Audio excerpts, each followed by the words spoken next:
Obviously, you and I are rational human beings who do not believe in genies, okay? But what I want to do today, despite its apparent ridiculosity, is pretend, for the duration of this video only, that genies exist. Because it is an interesting scenario to overthink, in my opinion. What would the right course of action be when a genie grants you 3 or more, or less, wishes? A popular idea about genies, of course, is that they are nasty. Say, for example, you wish for a pony. That proverbial son of a bitch may give you a pony that is dead, as you did not specify in your wish that you wanted it alive. It will probably elicit a number of emotions if such a thing happens to you. The strongest emotions are probably shock and anger, but the emotion that would be most worth developing, I think, is confusion. Why does the genie do this? Is this genie malicious? Does he hate us? It stands to reason that if you want the best outcome when making your wish, it would help if you knew the answer to these questions, so that you would know how to prevent this type of crazy shit from occurring. And to even begin answering these questions, you will find that you first need to ask a question that you probably overlooked at first. What even is a genie? Why is that this little guy stuck in a lamp or a bottle? Oh, what could possibly be the deal with that? Certainly, it doesn't make sense for the genie to be born that way. Someone more powerful than a genie, like for example King Solomon, must have tethered him to an earthly object. That's the only viable explanation. But for what reason was the genie condemned to this fate?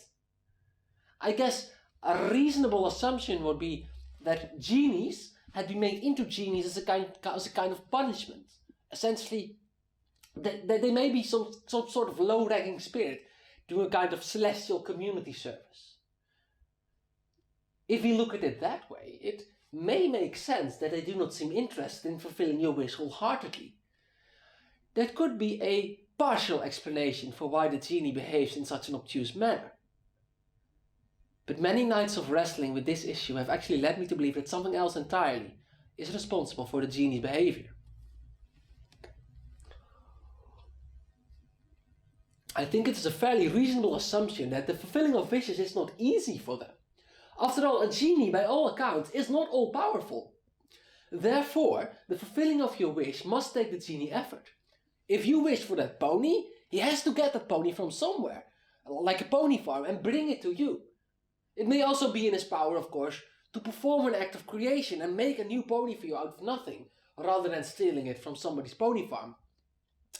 But that indubitably requires more, much more, of his magical effort. So he would probably not do that, unless specifically told to.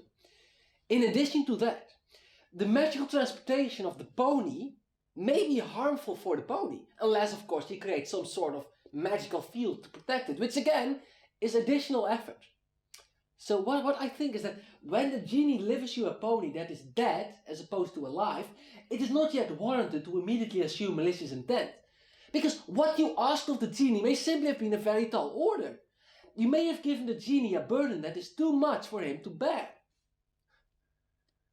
I feel like it should actually go without saying that it is good to get acquainted with the genie before you wish your first wish.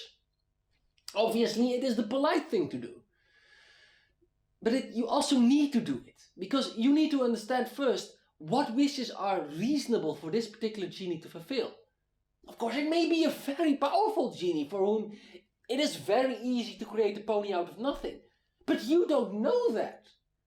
He may also be a very simple genie for whom giving you a pony is about as difficult as it is for you, or at least probably, to make your parents proud. And obviously, if you ask something unreasonable from a genie, you cannot blame him for twisting your words to turn your wish into something more doable.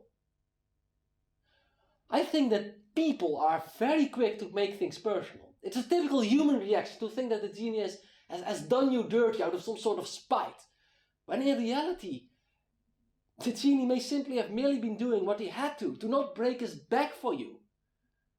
You may actually be the antagonist in their story.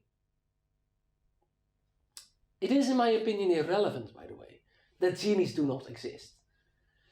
It is, in my opinion, a massive red flag if you instantly assume malice from an entity that you do not understand the workings of.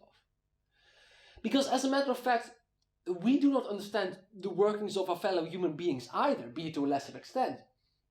Therefore, I think it's reasonable to assume that because humans are so uncharitable to genies, they will also be uncharitable to some of the people who do exist. And that, of course, is undesirable.